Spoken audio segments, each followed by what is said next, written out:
So yes friends, now moving ahead to second part of 7 golden rules. पिछले video में हमने देखा कि 7 golden rules में से 3 रूल जो थे वो ऐसे थे जो पोजीशन को दिखाते थे, लोकेशन को दिखाते थे।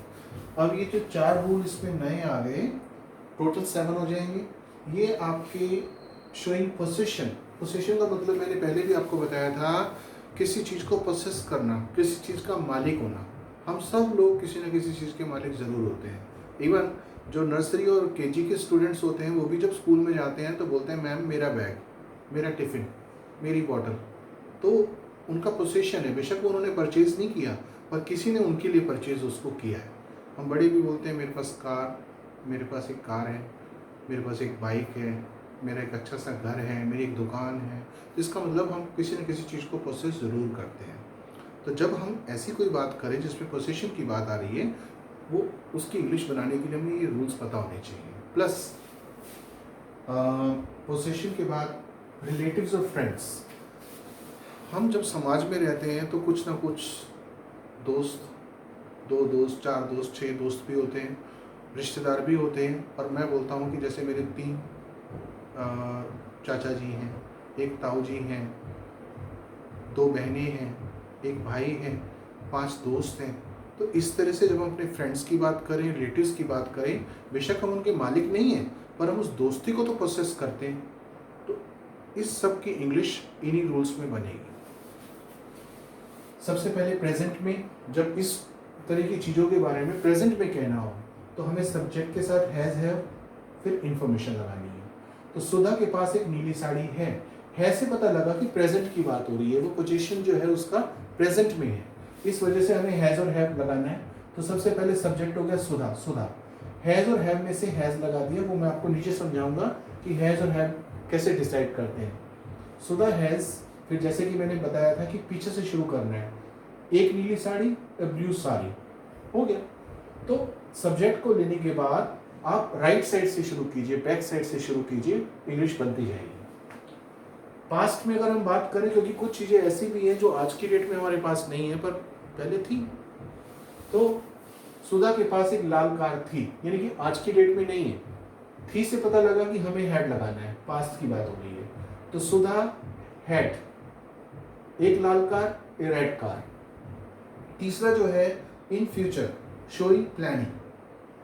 प्लानिंग का मतलब ये है कि आप आने वाले टाइम में, कल, परसों, अगले हफ्ते, अगले महीने, अगले साल या अगले कुछ सालों में प्लान कर रहे हैं कि आपके पास वो चीज़ होगी। मान लीजिए किसी का मोबाइल पुराना है और लोग उसको टोंट करके बोलते हैं कितना पुराना मोबाइल है, बोला यार अगले बर्थडे में मेरे पास एक नया मोबाइल होगा, अगले महीने मेरे पास एक नई कार होगी। We all plan for better future. तो जब कभी ऐसी कोई बात करनी हो जिसके अंदर आपकी प्लानिंग की बात हो रही हो तो हमें लगाना है सब्जेक्ट, विल हैव और इंफॉर्मेशन। और विल हैव जो है वो आपकी प्लानिंग को दिखा रहा है यहाँ पर। तो मोहन के पास अगले महीने एक नया मोबाइल होगा और अगले महीने, यानी कि प्लानिंग की बात हो गई।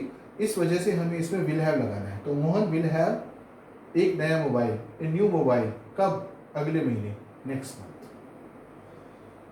लास्ट रूल जो इसमें है वो है प्रेजेंट और फ्यूचर के बारे में, but when you are not sure. कई बार ऐसा होता है कि हम कुछ चीज़ों के बारे में श्योर नहीं होते जब पोसेशन की बात होती है। अचानक मुझसे कोई पूछे आपके पास कितने हैंकीज़ हैं, हैंडकरचीफ कितने हैं आपके पास। ये एक ऐसा क्वेश्चन है, बड़ा ऑकवर्ड सा क्वेश्चन है, क्योंकि जनरली हम अपने हैंकीज़, कोई पूछे आपके पास टोटल शर्ट्स कितनी हैं, ट्राउजर्स कितने हैं, underwear, all this things, generally हम ये चीज़ें हम काउंट करके नहीं रखते हैं। किसी संडे मॉर्निंग में ये नहीं करूँगा अलमारी खोल के सारे अपने शर्ट्स को काउंट करूँ, ट्राउजर्स को काउंट करूँ, क्योंकि पता नहीं कोई पूछ ही ना ले। पर कुछ चीज़ें ऐसी हैं जो हैं तो मेरी, पर वो काउंटेड है। कोई भी कभी भी पूछे, आधी रात को ही पूछेगा तो मैं उसका जवाब दे सकता हूँ। कोई पूछे आपके पास, आपके घर में कितने कमरे हैं, आपके घर में कितने एसी हैं, टीवी सेट कितने हैं, भाई कितने हैं, बहन कितनी है, दोस्त कितने हैं, बहुत मुश्किल नहीं है इस तरह की चीज़ों का जवाब देना।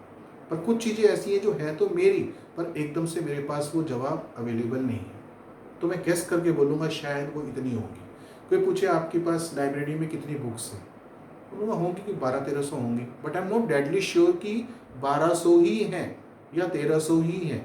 तो ऐसी चीज़ों के बारे में, चाहे वो प्रेजेंट में हो या आने वाले टाइम के लिए हम पोजीशन में गेस करते हुए बोले, तो हमें ये तरीका लगाना है, वो है सब्जेक्ट विल बी हैविंग और इंफॉर्मेशन।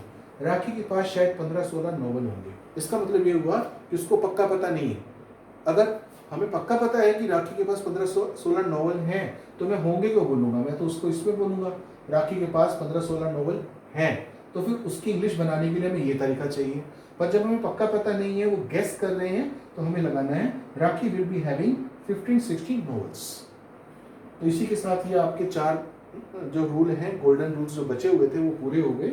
यहाँ पर एक बार बता देता हूँ, has, he she it singular noun होगा तो हैज लगेगा, I we you they plural nouns होगा तो हैव लगेगा। एक बार मैं दोबारा से सारा समझा देता हूँ। पूरी ट्रांसलेशन को स्पीकिंग करते समय या लिखते समय 2 भागों में बांटा गया, जो मैंने किया हुआ है। किताबों में तो आपको अलग अलग चीज़ें मिलेंगी। नंबर 1 जिसमें एक्शन होगा, नंबर 2 जिसमें एक्शन नहीं होगा। जिसमें एक्शन नहीं होगा उसकी इंग्लिश बनाने के लिए हमें 7 गोल्डन रूल्स चाहिए, जो ऊपर मैंने पार्ट 1 और पार्ट 2 में आपको समझाए। 8वें रूल की कोई ज़रूरत नहीं है। इतना समझने के बाद अगर आपको दिक्कत कहीं आने वाली है, तो वो आने वाली है वर्ड पावर को लेकर, वोकैब को लेकर। और वो एक ऐसी चीज़ है जो रातों रात ओवरनाइट नहीं आने वाली है। धीरे धीरे हम मेहनत करके उसके ऊपर काम करके उस चीज़ को ठीक कर सकते हैं। और उसके बाद आप नाउन बदलते जाइए।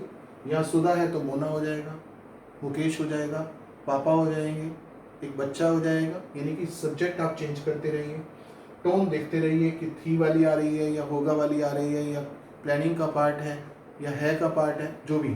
तो उसके हिसाब से ये 7 गोल्डन रूल्स की मदद से आप अपनी इंग्लिश को आराम से बना पाएंगे। Thank you.